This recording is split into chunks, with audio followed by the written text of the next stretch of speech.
Times Network brought together activists, business leaders, policy makers and everyday citizens in its inaugural India Climate Summit to address the impact of climate change. These distinguished voices have championed the cause of climate action. They have been raising awareness and protecting the future of our planet. The summit brought forth its commitment to foster a sustainable nation, uniting stakeholders in a common agenda. Bhupendra Yadav, Minister for Environment, Forest and Climate Change, Government of India, joins in a fireside chat with Navika Kumar, Group Editor-in-Chief, Times Now and Times Now Nav Bharat, highlighting India's environmental sustainability agenda. Thank you very much, Bhupendra Yadav ji. आप दोबारा मंत्री बनकर और पहले summit पर हमारे यहाँ climate change पर बात करने आए हैं। मैं सबसे पहले तो आपको बधाई देती हूँ for the victory, for your reappointment as the environment minister and the wonderful speech that you gave, जिसमें बहुत कुछ था सीखने के लिए। मैं उनमें से नहीं हूँ जो मायूस रहें और कहें कि हाँ सब कुछ खराब है। बहुत से काम हुए हैं, लेकिन जैसे कहता है there are miles to go before we sleep. लेकिन आपने मिशन लाइफ के बारे में कहा और कहा यहाँ एसी चल रहे हैं, हमें बाहर जाना एसी खुद बंद हो जाने चाहिए। ऑफिसेज में लंच टाइम में एक डाइनिंग हॉल होना चाहिए जहाँ सब साथ बैठें और बाकी ऑफिस की लाइटें बंद हो जाएं। सबसे पहले तो मैं आपसे पूछूंगी, नए पार्लियामेंट में आप सेंट्रल हॉल रखते तो हम पक्ष विपक्ष दोनों को साथ में बैठकर खाना खाते हुए देखते, वहाँ की लाइटें जली होती और बाकी लाइटें बंद होती तो कितना अच्छा लगता। सेंट्रल हॉल ही नहीं बनाया आपने। अब भी हम साथ खाना खाते हैं, आप वहाँ पर नहीं आई हैं। आप आती तो खाना खाने की जगह पहले से अच्छी और बढ़िया बनी है। चलिए, अगर आप कह रहे हैं तो ऐसा दृश्य है जो अभी तक दिखा नहीं, क्योंकि रोज जब संसद में मैं आपको नविका जी आमंत्रित करता हूं, हमारी नई कैंटीन में आइए, हाइजीनिक भी है।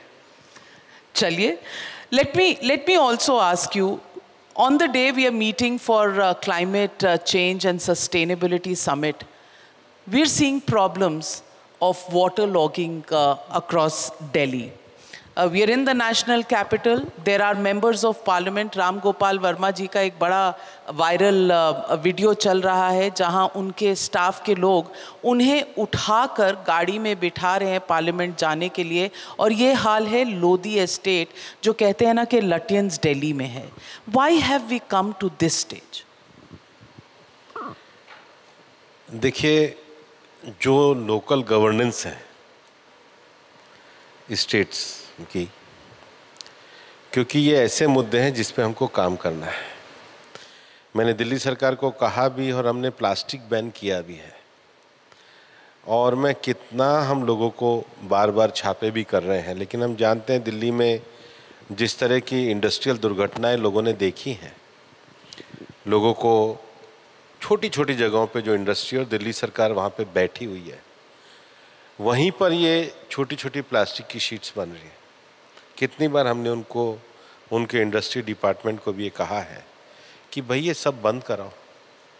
और मेरा तो यहाँ भी ये कहना होगा, आजकल एक चीज़ बहुत अच्छी हुई है कि प्लास्टिक बोतल की जगह ये आ गई हैं, लेकिन एक छोटा सा भी ध्यान रखें कि जब हम फूल का गुलदस्ता खरीदने जाएं तो उसको ये कहें कृपया इस पर प्लास्टिक ना लपेटें। हम ये जो पर्सनल बिहेवियर में जब तक ये सेंसिटाइजेशन नहीं होगा, और प्लास्टिक की थैली जाम होना सबसे पहला कारण है वाटर लॉगिंग का। हमको सबको अपने व्यक्तिगत व्यवहार में भी करना होगा और लोकल गवर्नेंस पे भी इसको ध्यान देना होगा।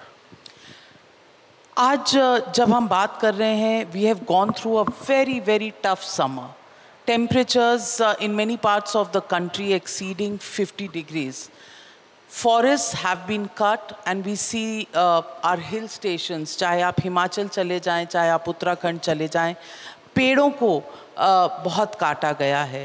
चलिए, ईवीएम पर तो भरोसा वापस आ गया है और बैलेट पेपर के लिए पेड़ नहीं कटेंगे। शायद विपक्ष आपकी बात से समर्थन करेगा, लेकिन फिर भी पेड़ तो कट रहे हैं, चाहे वो हाईवे बनाने के लिए, चाहे वो रेल लाइन बनाने के लिए, और टेम्परेचर्स पे जो इनका इम्पैक्ट है, how do we deal with this? दो तरह के एरिया हैं, एक जिसको हम डेवलपमेंट एक्टिविटी के लिए उपयोग में लेते हैं, लेकिन दूसरा ऐसा है कि हम कंपनसेटरी अफॉरेस्टेशन के लिए उतनी ही लैंड को लेने का काम करते हैं। और फॉरेस्ट सर्वे ऑफ इंडिया के द्वारा हम लोग लगातार हर 2 साल में सर्वेक्षण करते हैं। और केवल फॉरेस्ट को पेड़ लगा हुआ ऐसा मत मानिए, जो हमारा काफ़ी सघन फॉरेस्ट है, मीडियम फॉरेस्ट है या सामान्य रह गया है, उसका भी पूरा विश्लेषण हम लोग करते हैं। तो कंपनसेटरी फॉरेस्टेशन की एक्टिविटी को हम बढ़ाने का काम करते हैं। अभी मैं पिछले दिनों उत्तराखंड के दौरे पे गया था और उत्तराखंड में बड़ी संख्या में आग लगी थी, चीड़ के पेड़ के कारण लगी थी। बीच में सोशल फॉरेस्ट्री के कारण कुछ इस प्रकार के इंटरवेंशन हुए कि कुछ ऐसी स्पीशीज़ हमारे फॉरेस्ट में आई जिनमें आग ज़्यादा पकड़ते हैं और नेटिव स्पीशीज़ को कम भी किया गया है। हमने अभी अपने डिपार्टमेंट की तरफ से हर डिस्ट्रिक्ट को ये डायरेक्शन दिया है कि ज़्यादा से ज़्यादा जो नए पेड़ लगाए जाएँ वो नेटिव स्पीशीज़ के लगाए जाएँ, केवल ऑर्नामेंटल ना लगाए जाएँ। क्योंकि हम पेड़ जो लगाते हैं, केवल ये मत समझना कि अपने को हरियाली देखने के लिए, पक्षियों का भी बसेरा होता है। बिना बर्ड्स की चहचहाट के भी ये दुनिया नहीं रह सकती है। उस पर हम लोग काम कर रहे हैं, फॉरेस्ट नर्सरी पे काम कर रहे हैं, शहरों में नगरवन बनाने के लिए काम कर रहे हैं। जो डिग्रेडेड फॉरेस्ट लैंड है, वो डिग्रेडेड फॉरेस्ट लैंड को किस प्रकार से बढ़ाया जाए, इसके लिए अब हमने एक ग्रीन क्लाइमेट फंड, और इसमें भी हम लोगों ने काफ़ी ज़्यादा आगे बढ़ाने का काम किया है। और मैंने अपने वक्तव्य में भी कहा था कि जो हमारे एनडीसीज़ के 3 टारगेट हैं, पहला टारगेट तो कार्बन एमिशन को कम करना, दूसरा टारगेट हमारे रिन्यूएबल एनर्जी को बढ़ाना, और तीसरा टारगेट जो है वो ग्रीन श्रिंक को बढ़ाना है, ग्रीन एरिया को। और अभी तक भारत में ऐसा हुआ था कि हम केवल जो मध्य भाग है ज़मीन का उसी में देखते थे, लेकिन प्रधानमंत्री जी के द्वारा मैंग्रोव को भी, क्योंकि आपकी जब शुरू में जिन्होंने इंट्रोडक्शन दिया था उन्होंने भी कहा था कि हमारे पास 7,500 किलोमीटर लंबी समुद्री सीमा है और हम ताउत के, आमफान जैसे तूफान भी देख चुके हैं, तो मैंग्रोव शील्ड के रूप में काम करता है। इसलिए हमने पिछले बजट में प्रोजेक्ट मिष्टी को अनाउंस किया, जिसमें मैंग्रोव सी शोर इंटेंजिबल इनकम करके हमने एक प्रोग्राम को चलाया और पहली बार हमने मैंग्रोव को समुद्री क्षेत्रों में लगाने का काम किया। लेकिन इसके साथ ही साथ जो हमारी बायो रिसोर्सेज हैं, जो नेचुरल रिसोर्सेज हैं, उसके प्रोटेक्शन को लेकर भी हम इन सब प्रोग्रामों के माध्यम से काम कर रहे हैं। How soon will we see changes in summer temperatures? Temperature rise की समस्या कोई पूरे भारत की समस्या नहीं है, दुनिया भर की समस्या है। और आईपीसीसी की जितनी रिपोर्ट आ रही हैं वो इस बात को बता रहे हैं कि दुनिया में कार्बन एमिशन जो बढ़ रहा है उसके कारण धरती का टेम्परेचर बढ़ रहा है। इसलिए हर देश अपने अपने एनडीसीज़ के टारगेट तय करता है। भारत ने जो अपने एनडीसीज़ के टारगेट तय किए, चाहे रिन्यूएबल क्षेत्र में टारगेट तय किए हों, चाहे कार्बन एमिशन को कम करने के किए हों, भारत ने उन टारगेट्स को प्राप्त करा है। लेकिन इसमें जो दूसरा बड़ा विषय है कि दुनिया में अगर समान विकास चाहिए तो आज के 10 साल पहले जो तय हुआ था कि जो डेवलप्ड कंट्रीज़ हैं वो डेवलपिंग कंट्रीज़ को फाइनेंशियल सपोर्ट और टेक्नोलॉजिकल सपोर्ट करवाएं, ये दुर्भाग्य से विषय नहीं हो पाया। इस बार जो बोको में जो कॉप होने जा रही है उसमें जो न्यू क्वांटिफाइबल गोल जो दुनिया ने तय किए हैं वो सबसे बड़ा चर्चा का मुद्दा है। और मुझे लगता है जिन्होंने सबसे ज़्यादा हिस्टोरिकल एमिशन किया है वो इस रिस्पॉन्सिबिलिटी में आगे आए। और भारत ने तो पिछले 10 सालों में प्रधानमंत्री जी के नेतृत्व में दुनिया के सामने जो लक्ष्य रखे हैं उनको पूरा ही किया है। ये भारत की सबसे बड़ी उपलब्धि है। We have also declared that we will be a net zero country and the target of net zero will be achieved by 2070. What is the progress? And when you work with ministries like oil and gas, renewable energy, power sector, are we working at cross purposes? How do you balance the two sides? देखिए, दुनिया के जिन देशों ने लक्ष्य दिया है, भारत ने भी नेट जीरो का लक्ष्य अपना 2070 का दिया है। मिनिस्ट्री ऑफ एनवायरनमेंट जो है वो एक नोडल एजेंसी का काम करती है, लेकिन अगर नेट जीरो के लक्ष्यों को प्राप्त करना है तो हमें ऐसे परिवहन के साधनों को बढ़ाना पड़ेगा जो कम एमिशन करते हो, सार्वजनिक परिवहन के साधनों को, स्मार्ट सिटी को, वेस्ट मैनेजमेंट को, टेक्नोलॉजिकल चेंज को, ग्रीन एरिया को बढ़ाने को, वाटर कंजर्वेशन को, क्लीनिंग ऑफ रिवर को, ये सारे विषय हैं और इसलिए इसके लिए देश में एक समिति बनी हुई है। और जब मैंने आपको कहा है कि जब एनडीसीज की बात करते हैं तो आज हम इस स्तर पे आए हैं कि दुनिया में हमको अपने सीएचजी एमिशंस को देना पड़ता है, वो रिपोर्ट दुनिया भर में जाती है। तो ऐसा नहीं है कि हमारी रिपोर्ट को मान लिया जाता है, लेकिन हमारी रिपोर्ट को आज जो स्वीकार्यता करके दुनिया के देश आगे बढ़ रहे हैं, हम आगे बढ़ रहे हैं, उसका एक ही कारण है कि हमारी जो सीएचजी एंट्री है वो पूरी तरीके से एकेडमिक लेवल पे, साइंटिफिक लेवल पे, एक्टिविस्ट के लेवल पे, गवर्नमेंट के लेवल पे, वो पूरी तरीके से इस जो हमने इन्वेंट्रीज दी हैं वो ये दर्शाता है कि भारत दुनिया की तीसरी बड़ी अर्थव्यवस्था तो बनने जा ही रहा है, लेकिन उस एवज में भारत अपना कार्बन एमिशन भी कम कर रहा है। ये हमारे एक बैलेंसिंग विकास को दर्शाता है। After the break, witness the unveiling of a specially curated white paper.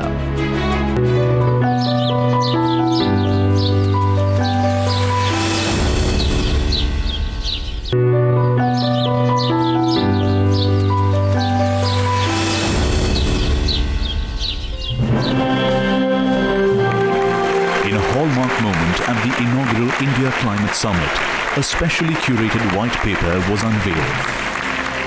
This white paper encapsulates actionable insights from some of the sharpest minds from the climate ecosystem and India-relevant climate action recommendations for our policy visionaries. This report provides tangible recommendations and actionable insights around addressing climate change such that we can collectively march one step closer towards achieving our sustainability goals. Nitesh Mehrotra, Partner Sustainability and ESG, EY, gave a specially curated presentation on the white paper.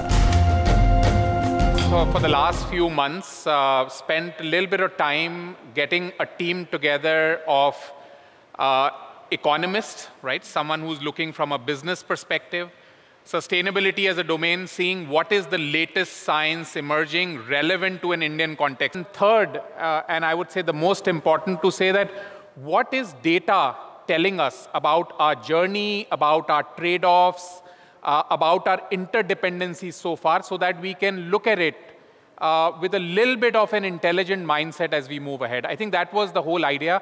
And while I can't cover all the insights that the report has shared, I will just put this into a very concise thematic. I think the first, which has been said already, that it's very clear, climate change and I would say social inequity is a huge, huge challenge for the country, but at the same time, a great opportunity.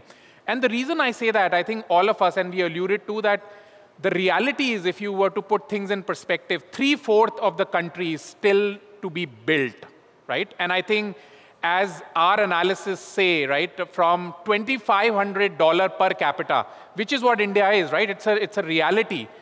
In last year, as we looked at it, $2,500 per capita with a projected 6x growth by 47, when we will achieve 100 years, we are projecting to go to $15,000 per capita. And I think if we were to look at this 6x growth, right, and 3/4 of the country to be built, I think there lies a very, very important area, that how do we build in a manner that is sustainable, that doesn't take away our growth, and we built it in a different manner. Quick refresh, where are we from a planetary standpoint as you look? If we were to look from a pre-industrial area to now, we are at about 1.2 degrees Celsius of heating at the moment. Paris Agreement, which all of you would have heard, hearing, has put us that it has to be well below 2 degrees. At the moment, with all the pledges, all the commitments, all the 28 COPs that have happened so far, we are moving more or less to a 3-degree trajectory. And I think that's the real risk that we need to be doing. And one would say, from an Indian standpoint, and Arun alluded to, that people who have done the least will be impacted the most. And I think that's the real story that we need to be thinking about. And I think that's the bending of the curve that the entire United Nations, I mean, it's unprecedented, 200 countries come together every year to debate it out, and still the action on that is very, very limited. And from an Indian context, I think Honorable Minister talked about all the NDC commitment. We are ahead relative to what the achievements from the developed countries. And I think that's a narrative that we need to be looking at it as we move ahead. But that's the trajectory. I think some may argue, and I think that's a little bit of a discussion that happens, saying, look, what does a decimal of a degree matter to us, right? But if you look at the latest science, the impact of 0.1 degree is massive to the population, to the GDP exposure, to the nature. And one of the signs, if you have not seen, some of you may have heard, is the planetary science, to say that look at it holistically, right? We are seeing now climate has been talked about a lot, but nature, people will say biodiversity, water is a huge issue in the country to transport water. So I think this planetary science, if you have not looked, is a great science that is coming. And for the first time last year, these 9 boundaries, as you see, 6 of these 9 boundaries have been transgressed, which is to say it has breached its permissible limit. And I think that's the real danger for all of us as we look at it holistically, rather than just carbon as one of the most important variables, needless to say, but we need to look at it holistically as we look at transitioning our planet to safe zone.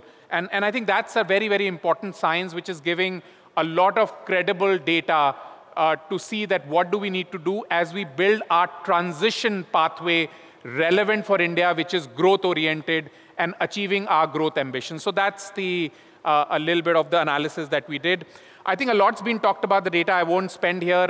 Obviously, our narrative to say that we need climate financing has been there. The developing countries have been asking the developed nations. Very little has happened, we all know. So obviously, we need to find innovative ways to look at this green financing, which is obviously one of the challenge. I think in the country, as we all know, we're experiencing heat waves. That becomes a narrative, and it's a silent death killer. We all know that. But the other important thing which we have seen data modeled from an India standpoint is that if monsoon was to start changing, I mean, imagine a percentage change in temperature, the power of nature, trillions of water is picked up and dumped into our agri land. And obviously, we are very, very agri-centric still. And if that is what to change, what is the impact? And I think that's one of the biggest issue, because we are, in a way, one would say, front line of this fight. And with the 7,000 odd kilometers of land which is exposed to water, what's the impact to us? And I think that's the other very, very important thing that we need to be looking. But I won't delve into a lot of data, and we did a lot of analysis from an India standpoint as well.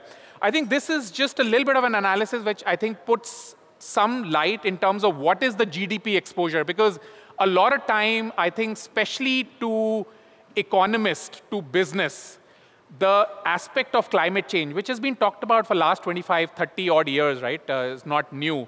People don't understand. I think if we don't really connect it to economics and to the GDP, then we miss a point. And I think you're able to see the GDP exposure potentially for India and a lot of developing countries, right? It's very, very high. So how do we do the mitigation, and one would argue the adaptation? Because you can only mitigate so much. We need to be adapt to the changing conditions. So what are we doing?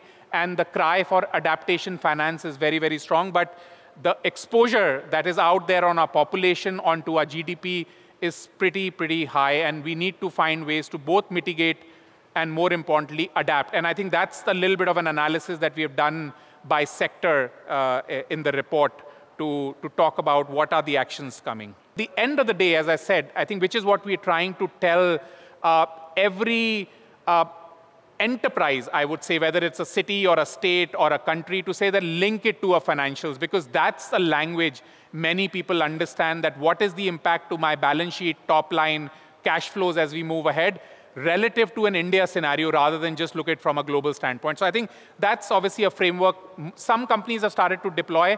And I think an analysis that we did, right, because there is a cry, whether you agree or not, on aligning to Paris Agreement, right? And at the moment, only 25% of the leading companies are aligning or getting aligned to Paris. And majority of the companies are not aligned. which is fair because we may have our own narrative to this, and obviously our net zero target is different, as you know, because of our growth aspirations. But I think companies who are going to play competitively in the global market, we are starting to see with EU and US, I think that's becoming a very, very important activity that we need to align to the 1.5 degree or well below 2 degrees science. Otherwise, some companies which are export-oriented especially may lose the ground, and I know there is a lot of discussion and geopolitics around it which needs to be tackled, but that's the other analysis that we did. So I think, obviously, we know the energy transition's been talked about, but nature transformation, the regenerative agriculture for India is very, very critical. It's highly polluting. Some would say after oil and gas and fossil fuel, agriculture is the next polluting sector, right? And so how are we tackling that in a manner that is adaptable to the country is very, very critical. And then obviously the whole aspect on circularity we talked about, we need to think differently and then lead whatever we may with the best science available. Some science is still emerging, I'll be honest, while carbon and others are sorted, but how do we look at things around the nature is still to be evolved, but lead with data. I think that's the more and more aspects which is coming from our analysis. I think I can't really have a conversation without AI today, and it's just not for the narrative of AI, but I think it's very, very important that we started to analyze, and we spoke to a lot of our AI experts, leading companies to say that how can AI and the emerging technologies help really accelerate a lot of alerts. In summary, I think this is what the report talks about, that what is the intelligence and alerts that are there, how do we look at our vulnerability from an Indian standpoint, and I think we have to look sector by sector because the narrative and the issues on sustainability, as we all know, is very different from a steel to a telecom, let alone a financial services company. And obviously look at it from both angles, both in terms of risk as well as an opportunity that this transition throws away. So that's the summary of the analysis.